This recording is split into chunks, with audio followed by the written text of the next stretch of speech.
Drew McIntyre has been suspended indefinitely. And well, clearly he must have done something very, very wrong and made the news to be suspended indefinitely. What was he? Was he betting betting on matches? Was he? No. Was it? Oh, what else could it have been? Some type of extortion? No. Could he was just so angry that he lost a match and was just doing some reckless driving? Was he? I mean, what possibly could cause an indefinite suspension in the world of WWE? Touching the golden goose. Oh, that's what. No. How? Banish him. Touching the golden goose. You don't touch Cody, and that's just all it is. The fact that he has been, as you say, he's been on the right side of things and make it seem like he's on the wrong side of things. It kind of just furthers the storyline, furthers what they are attempting to play out here.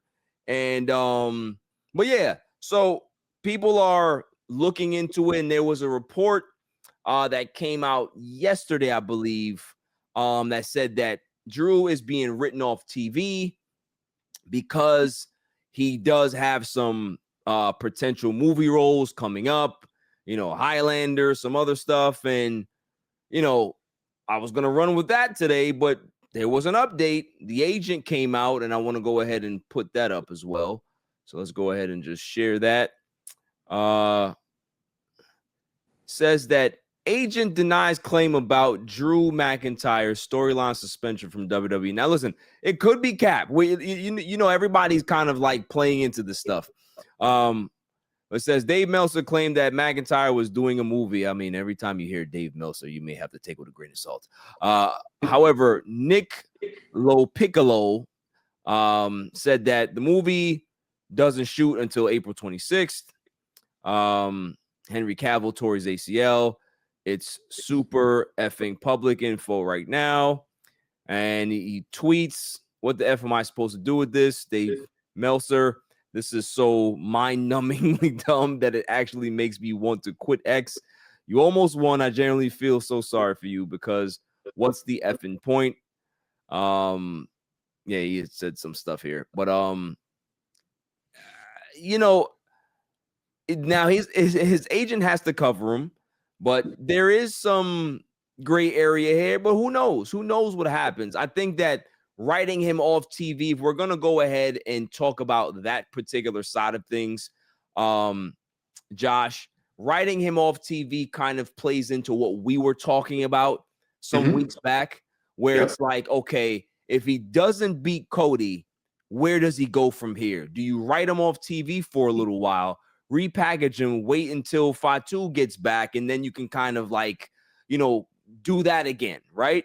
But if this is BS that the agent is putting out there, and it could, who knows? Well, we'll see how it plays out. But if it is BS and we go ahead and go think about that particular scenario, then now they're going to continue the storyline.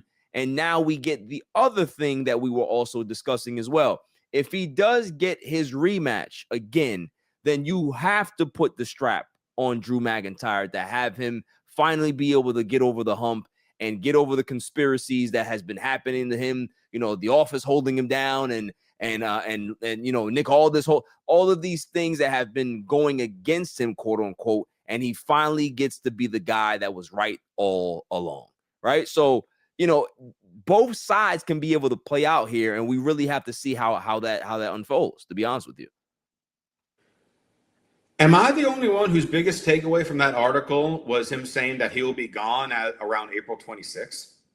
Yeah.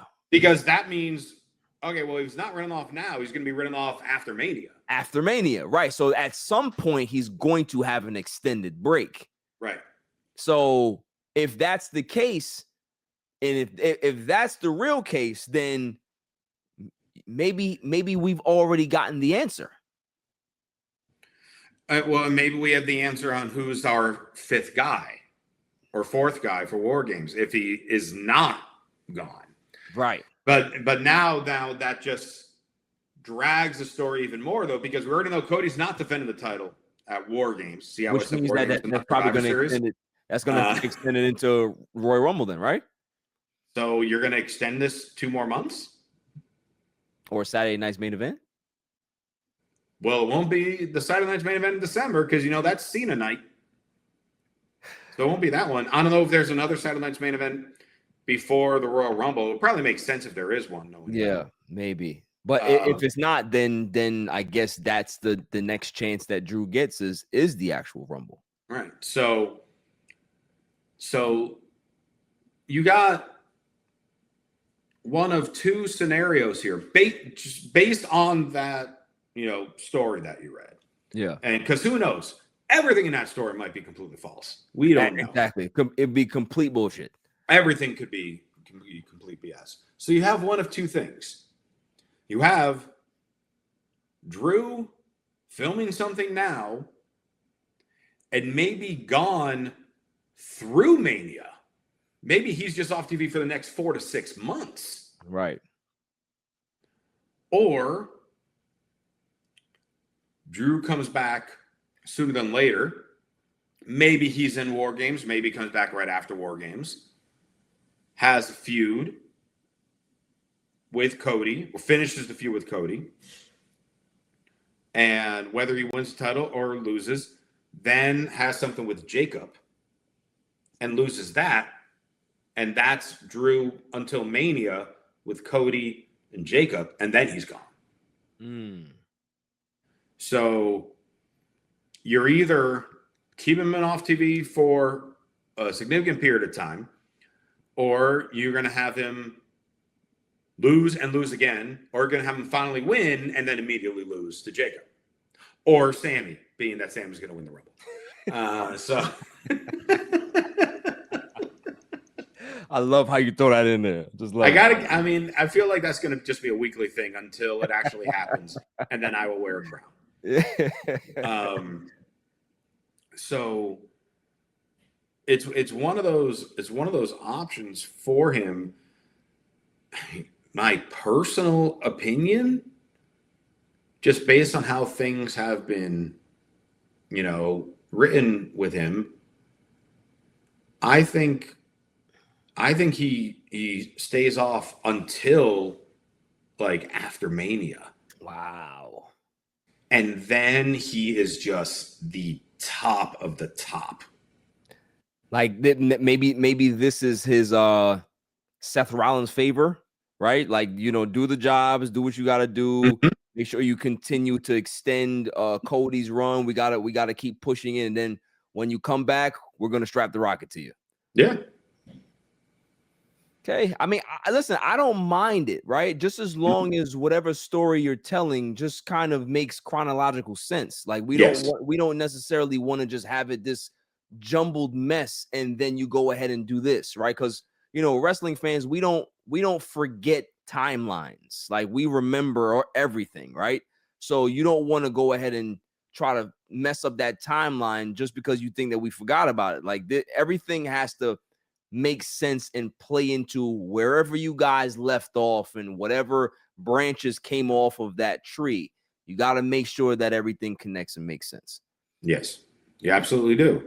And again, and the other way makes sense too, that Drew suddenly comes back and maybe it's the type of thing where Paul Heyman uses his powers that he has backstage to lift the suspension, to let Drew be the final member of War Games.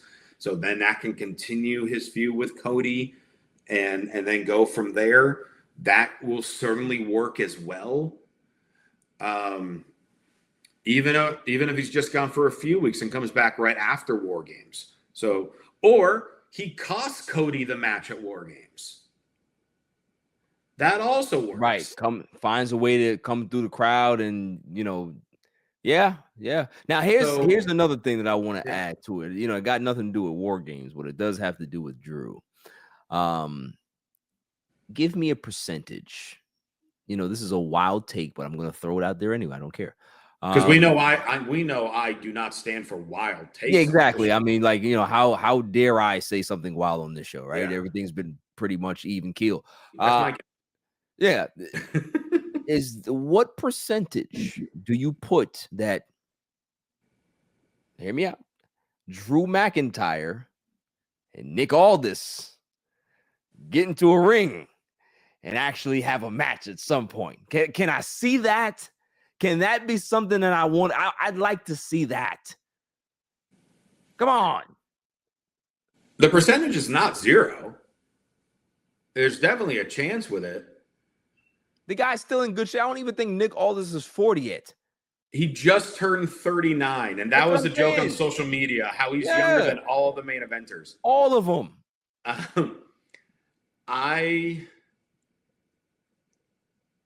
The one caveat with it is your authority figure, no matter who it is, if suddenly they are wrestling, they're considered the villain.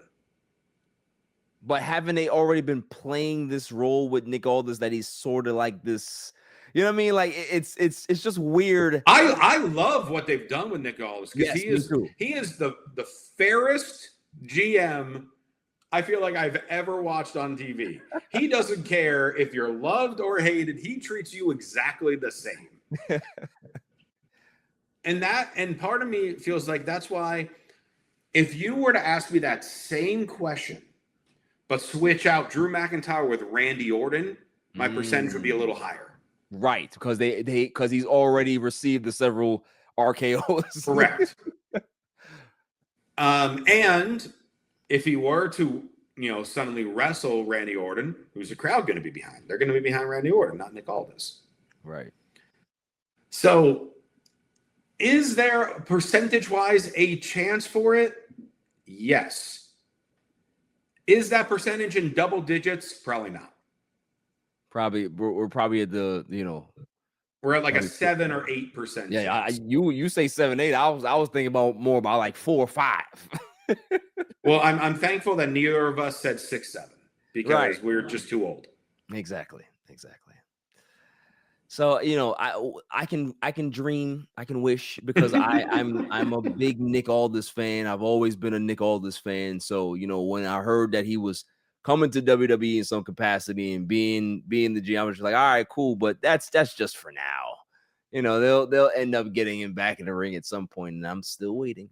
I'm still waiting.